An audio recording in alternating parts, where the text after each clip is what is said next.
Hello and welcome to Spectrum News at 2. My name is Xavier Robert, coming to you live from Uyo, the capital city of Akwa Ibom. Let's take a look at the headlines. President Tinubu arrives in New York for 78th UNGA. Federal government, Labour meet on post-subsidy talks. Plus, U.S. military asks public help to finding F-35 fighter jets. We'll bring you details of these stories and more in a moment.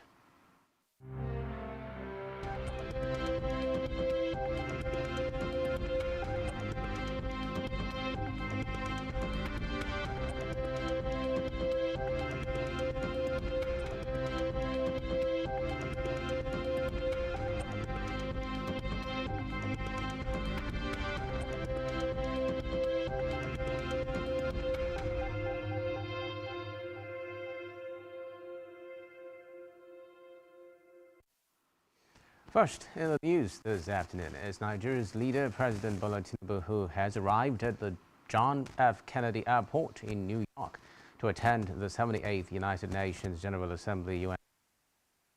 And who arrived at the airport was received by the Minister of Foreign Affairs, Yusuf Tugar, the permanent representative of Nigeria to the United Nations, Professor Tijani Mohammed Bande, and other government officials. President Tinubu is scheduled to deliver his inaugural national statement on September 19, the first day of the high-level general debate of the 78th UNGA session. Before engaging in the general debate, the president will join other world leaders to participate in the high-level political forum on sustainable development UN 2023 summit of SDGs. The president was accompanied by the Minister of Humanitarian Affairs and Poverty Alleviation, Dr. Betta Edu, Governor of Akwa Ibom State, Pastor Moino, Governor of Gombe State, Mohammed Yahaya, and Chief of Staff, Femi Gbajabiamila, among others. Meanwhile, the presidency has said that President Tinubu has appointed Hakeem Okunola as his principal secretary. Okunola, until now, was head of civil service of Lagos State, with a statement from the presidency saying he will be bringing his wealth of experience to bear in discharging his duties. He was also an astute administrator and former personal assistant to President Bola Tinubu when he was governor of Lagos State. His appointment comes with immediate effect. In the meantime, the president has also nominated Dr. Jamila Ibrahim to serve as the Minister of Youth, pending her confirmation by the Senate of the Federal Republic of Nigeria. He also nominated Ayodele Olawande to serve as the Minister of State for Youth, pending his confirmation as well by the Senate of the Federal Republic of Nigeria. The special advisor to the President on Media and Publicity, Ajurin Galali, disclosed this in a statement titled "President Tinubu nominated new ministers for Federal Ministry of Youth." And this comes weeks after Tinubu redeployed 60-year-old Abubakar Momo, whom he earlier nominated as Youth Minister, to the Ministry of Niger Delta Affairs. Away from that, the federal government and the leadership of the Nigerian Labour Congress will today meet to resolve issues over the looming industrial action. The Director of Information, Ministry of Labour and Employment, Olajide Oshundun, disclosed the meeting between the two parties in a statement. Oshundun said the Minister of Labour and Employment, Simon Lalong, had invited the Nigerian Labour Congress for another meeting over its planned indefinite strike.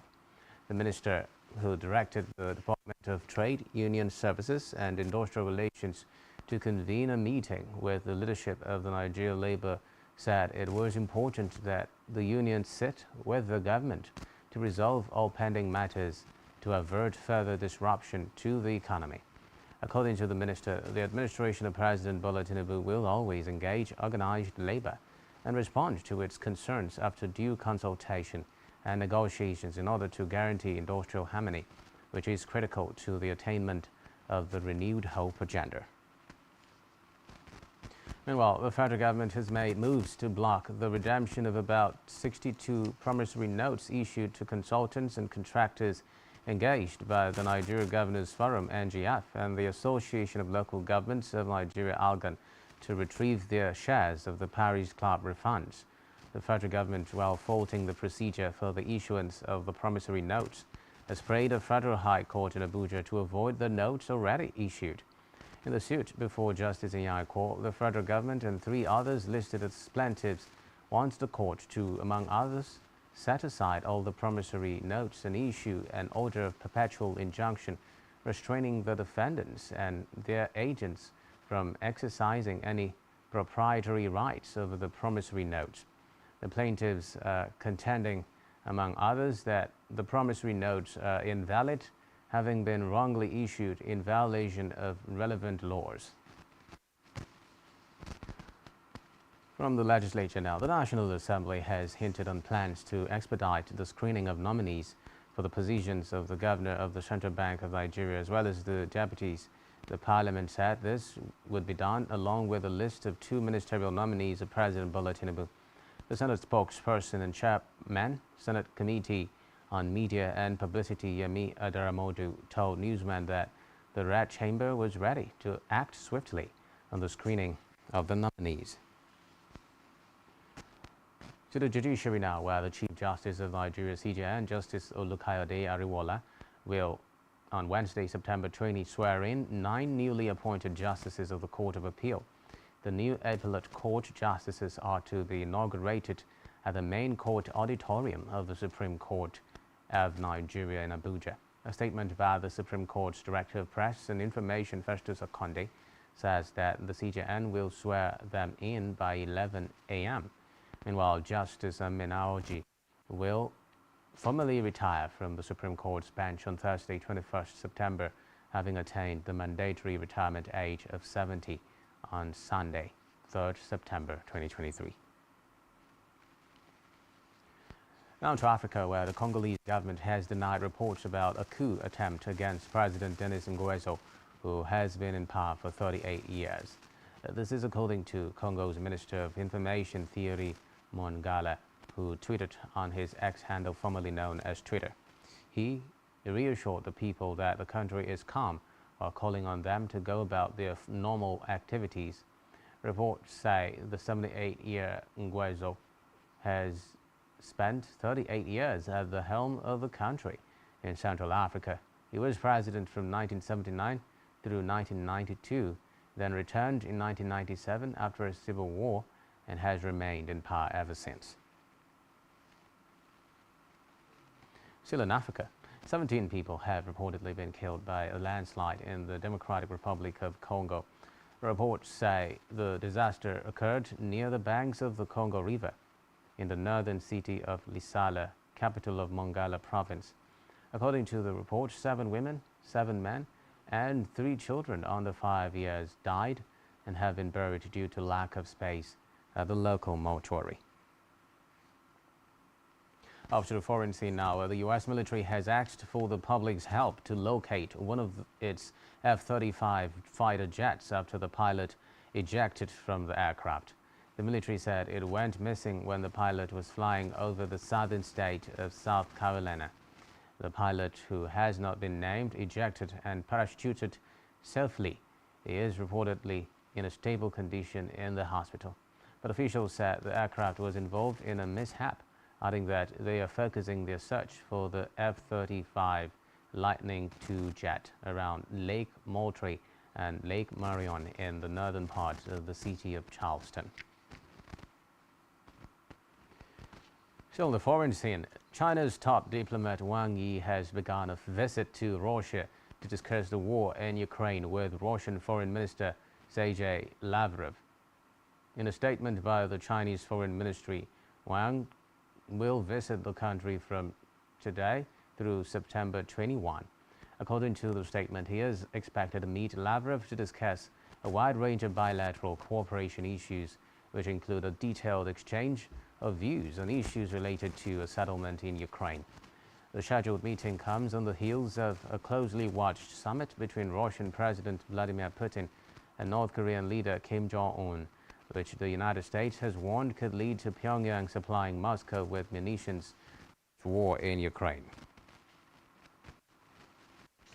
Still to come in the news.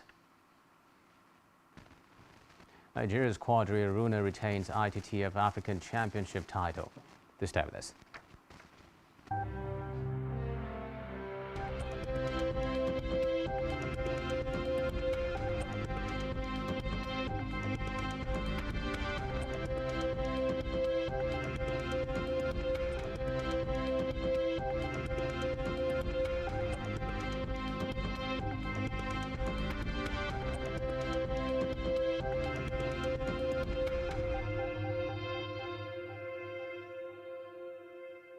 Nigerian police, which is the only one allowed by grossly abused. Our governors have to share police powers with the president as stipulated by the Constitution. We do not have a federal government police force. We have the Nigerian police force, which shall be administered, organized, and supervised by the Nigerian police force. No, my lord, I want to say something. I want to say something here.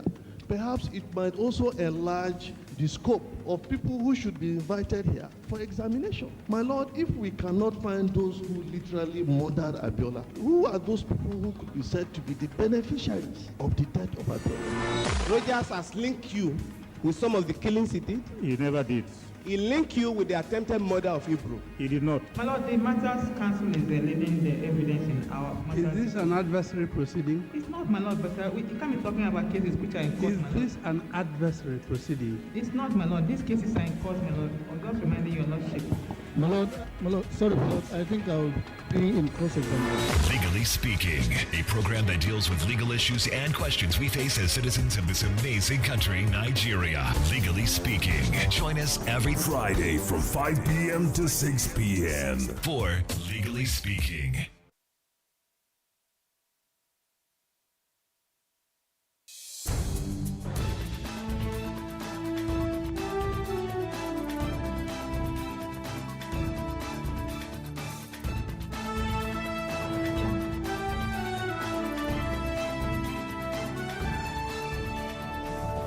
Spectrum TV, broadening your horizon.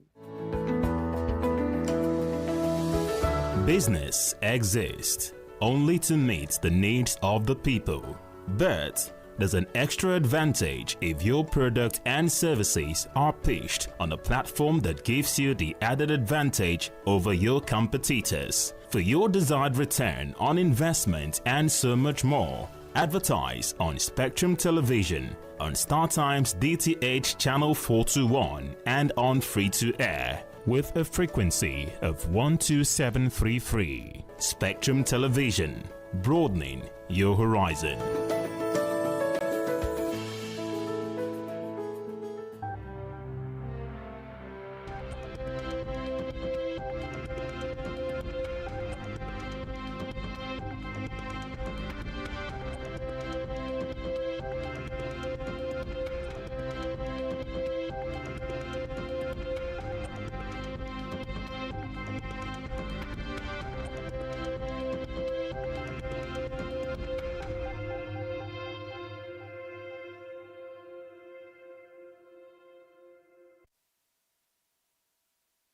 Many thanks for staying tuned. Now on our business news, Nigeria's revenue from sale of crude oil, excluding condensates, increased by 188.7 billion naira in August 2023, following a marginal gain in the production of the commodity by both international and indigenous operators in the sector.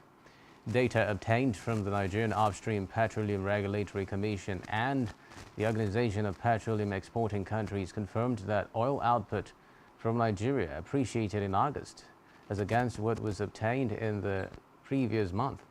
According to the data, the country in August pumped a total of 36,616,100